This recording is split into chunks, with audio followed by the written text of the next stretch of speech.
All right. All right. Hey, it's Jen Zoe Hall here on Friday, and we go live every Friday right around the 1 o'clock hour. And I'm super excited that Daniela is not here. No, just kidding. I'm super excited that Daniela is actually hosting. She won't be joining me for the next few weeks because she's hosting her kids' camp with horses. It's been going swimmingly. And it's been kind of hot up there from what she told me, but where what knocks us down, like what doesn't kill us makes us stronger. Insert whatever cliche you want here, but I'm filling in. If you are watching us for the first time or tuning in for me for the first time, make sure you drop hello, nice to meet you. I would love to get to know you. If this is your returning, welcome back. And I'd love to say hello to anyone. Just drop a little heart in the comments or let us know that you're here and we can say hello. So I'm so excited. Every Friday around the 1 o'clock hour, myself and Daniela go live for Free Coaching Friday. It's been we've been off the grid for the last couple of weeks.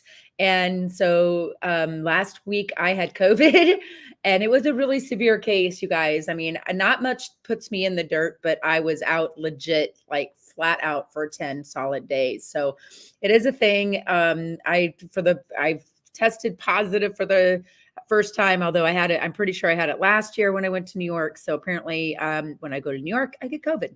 So when you are in a place where something has knocked you back, 10 days flat out, or the weather isn't cooperating, or your clients didn't pay you on time, or you get some kind of news or something, what do you do? Like, what's your go-to? And is it positive? Is it healthy? Is it necessary? Does it support you in your journey? Like all of those questions are really great questions to ask when you think about, we all get handed a bad hand once in a while, or dealt a bad hand once in a while. We can't hit blackjack 24/7. Although I strive pretty hard. So I still had to feed the horses. I still had to do things and stuff. But when you are out, what do you do? Like, what is your go-to? So if you're here and you're joining me live, I would love to hear what are some of the things that knock you sideways. I know for me, surprises. Who here likes surprises? If you are a person that is raising their hand that says they like surprises, are you sure? You sure you like that oops, surprise, you have COVID, or oops, surprise, you have an audit from the IRS, or oops, surprise, you're pregnant at 51. I don't know. What is it for you that knocks you sideways? What are some things that, I'm pretty resilient, and I pride myself on the fact that the adaptability and resourcefulness I've had to have over the last, 10, 15, 20 years of working with horses. You have to be resilient for sure. And we're really bringing in some great things with around. I'm actually reading the Fifth Agreement. If you've not read this book, it's fantastic. It talks about the four agreements again. You're like, how is the Fifth Agreement so much thicker than the four agreements? Well, it taps back into that. And the Fifth Agreement is be skeptical, but listen, and that really kind of ties into all the other four. So if you're in a place where you have gotten something handed to you that you don't like I'm not sure anybody would be thrilled to get COVID or thrilled to be having an IRS tax audit or whatever. Or find out that the place where you're renting, the owners have decided to sell and your lease is up and you're going to have to move. What is it that kind of throws a wrench? And all of us have 5 adaptives. We have 5 different areas in our life that really can hit us, whether it be if a change of environment, a change in leadership, a change in a growth or a learning situation, change in your peer group or your herd if you're a horse, and how you look at yourself. So I just ate a bagel, so pardon me. But when you think about it, what are the things that knock you sideways? What are the things that affect you the most? Is it something that's a relationship? Is it something spiritual? Is it something physical? Is it something financial? Like, where are your I don't want to say weak points, but where are they? And even the horses have it too.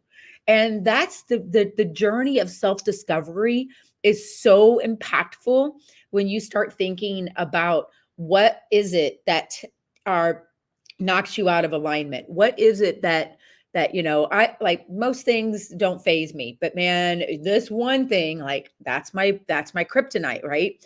And we all have it. So what are the things in your life that are your kryptonite? So if you're watching this now, I want you to think about three things, like three areas of your life. If you think about environment, learner, leader, in your peer group, do you have a quality peer group? Like, what is your system for support? Do you have, like, for me, one of my kryptonites is family. I can't, I haven't spoken to my father since my brother passed away almost 11 years ago, which, I kind of look back on that. And it's not that me not wanting to talk to him. I'm very sad that but he doesn't want to talk to me. So that's been something really tough for me to unpack, and you hear things like blood is thicker than water. Who's heard that? Who's heard that phrase, blood is thicker than water? Well, it's incomplete. And the actual phrase is actually gives you more information than just blood is thicker than water.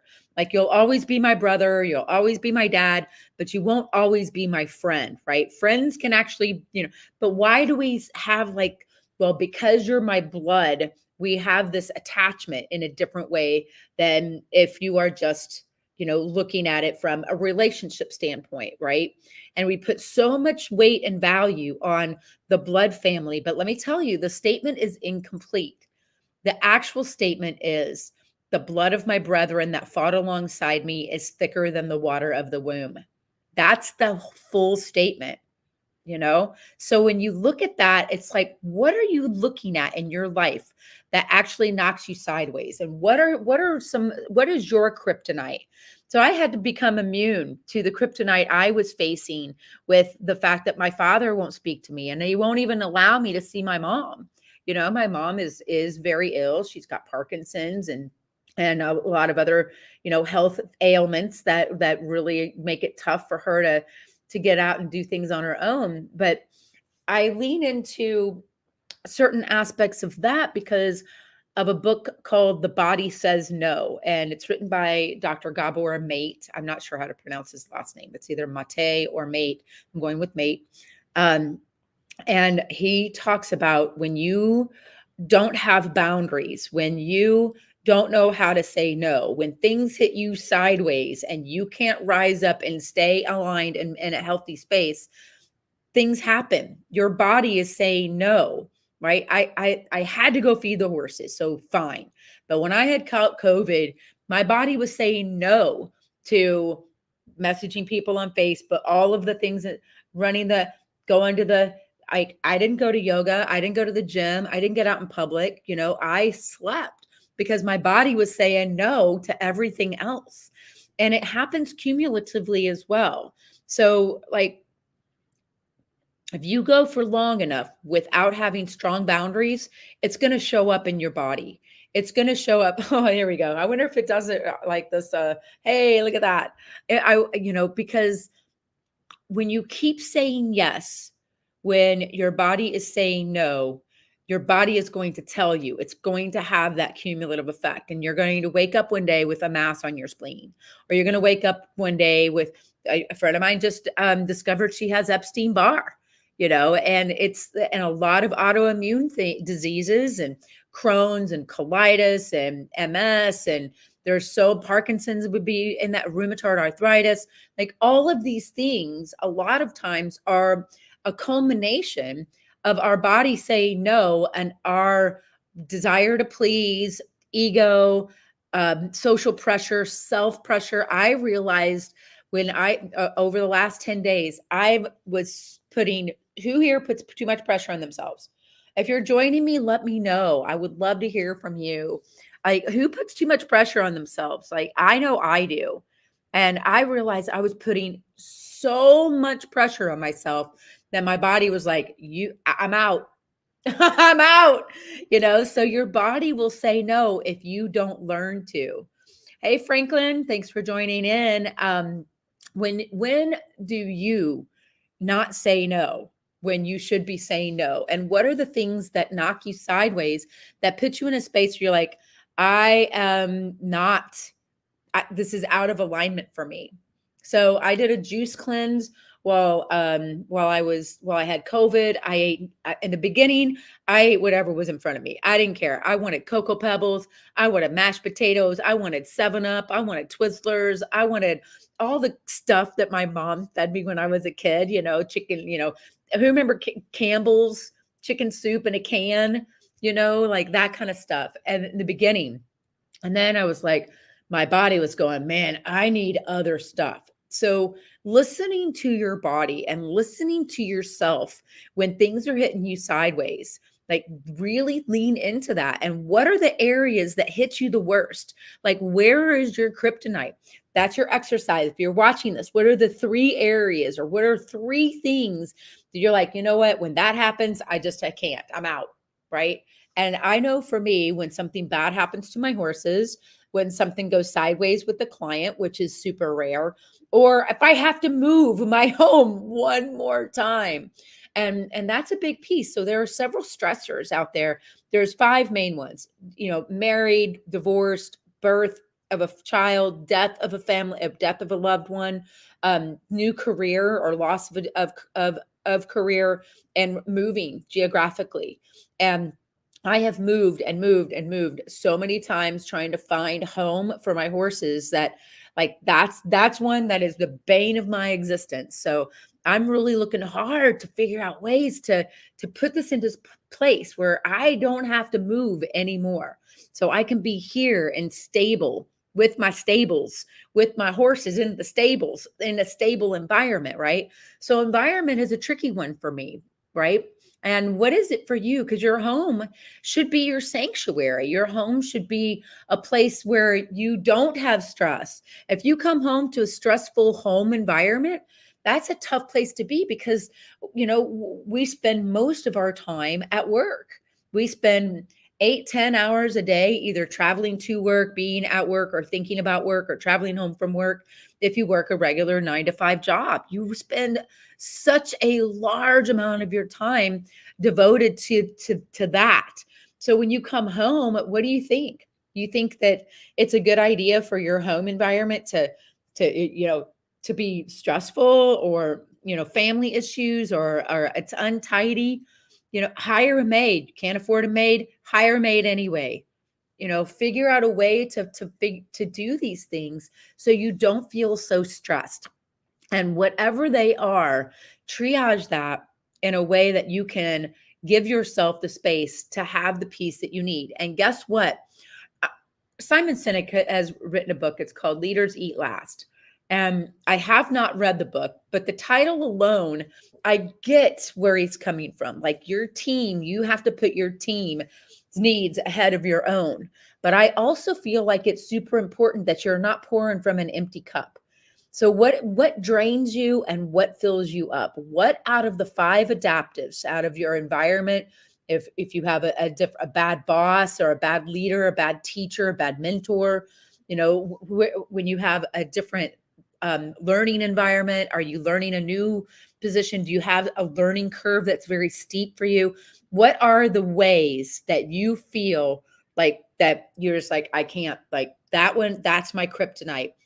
Identify those areas categorically and try and find ways to put yourself first, right? Putting yourself first is not selfish, it's self-aware, and figuring out how to put yourself first. I was thinking, and for a long, in the past, I would think that putting myself first meant something different than what it actually means. For me, it's saying no to that networking event that I know that people are just going to be handing me their own business cards. For me, I don't know about you, but I've never gotten any business from a freaking networking event. So maybe I'm doing it wrong. I don't know. But learning how to say no to the things that are your kryptonite, finding ways to delegate, positively procrastinate, or eliminate those things from your life, and knowing which ones of the ones are your kryptonite, which ones are the ones that are hard for you to lean into, that you can get support on. How can you outsource it? How can you leverage it? How can you delegate it? Those three things are different. Outsourcing, delegating, and leveraging are very different. And we talk about all of those things in my mastermind. And when I tell you what, when time stops for me, it's when I'm outside and I'm with the horses, or it's when I'm with a client working with someone with the horses. The biggest thing that brings me juice is helping someone either with their horse, or help understand horses through my horses, or helping them understand themselves through the retreats and the healing things that I've created over the last 20 years working with horses, and the last 11 years working in personal development.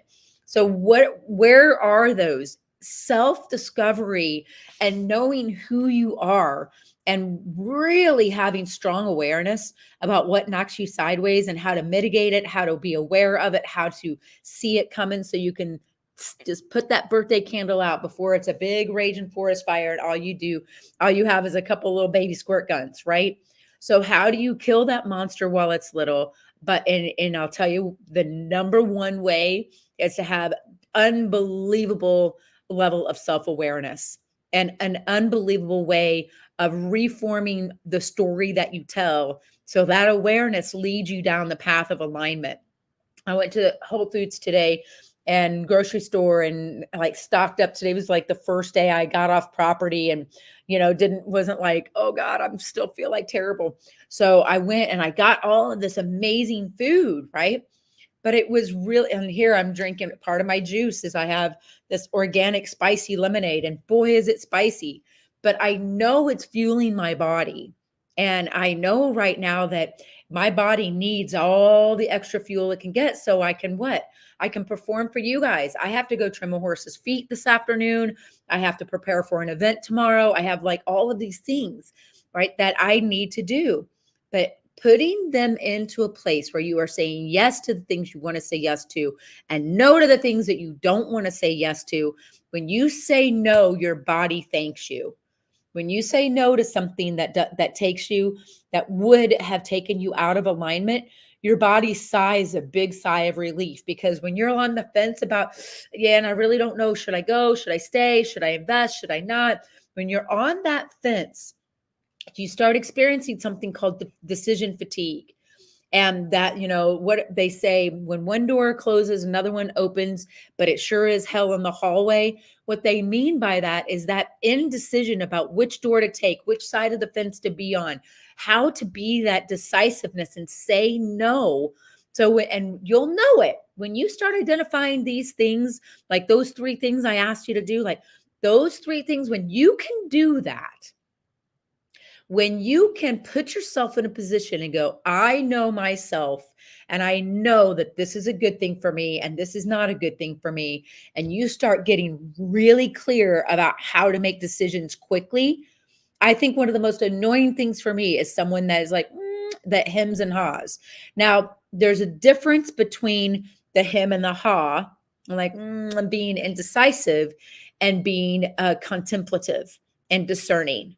Right. So a whole nother layer of this whole decision-making process, and helping you understand what are the three areas of your life that you just like, those are your kryptonite. Those are your hot ticket items that you're like, I know I have a couple of things, especially with my body, that I'm like, all right, I want to do this, but it's not good for me.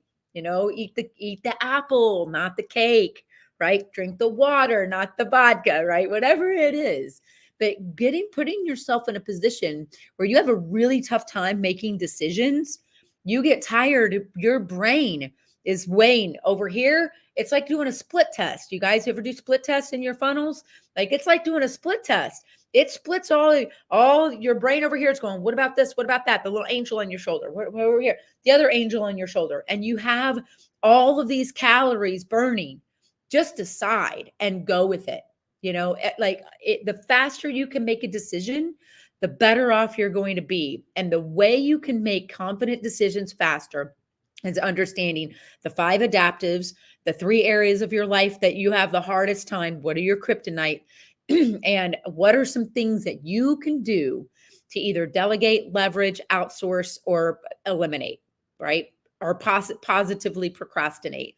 It's really okay that the beds upstairs in my house are not made, because I don't have anybody coming here for about 2 weeks. So that can wait, right?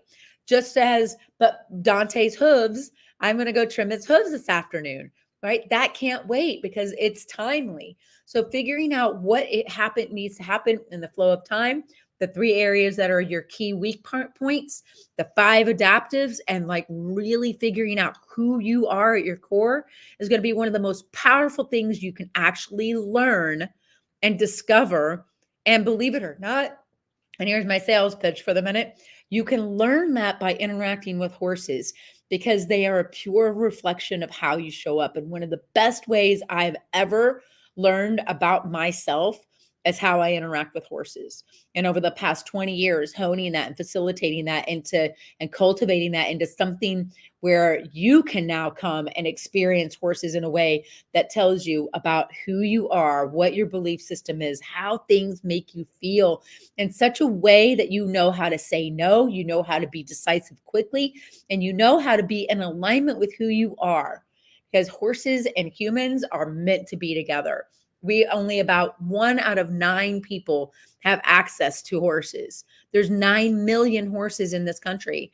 And it's crazy to think, with that many horses out there, that 91% of people out don't have an opportunity to learn these beautiful technologies just by having an experience in nature, with nature in its finest form, the horse, who is actually a lightning rod to the divine and the self-discovery of one of the most important questions you will ever ask yourself: who am I? So knowing about that, understanding about that, learning those things and where your strong points are, just by being around horses and having a clearer understanding about how you respond or react to certain situations, will allow you to be decisive, say no when you need to, say yes when you want to, and have a more aligned and peaceful life. And on that, I will say, I will bid you adieu for Free Coaching Friday on June 21st. Today is the first day of summer. Welcome to summer. And as always, believe in yourself. It will change your life. If you would like to come and experience the horses with me, drop me a comment, send me a DM. I would love to see you. Have a great afternoon and enjoy your first day of summer.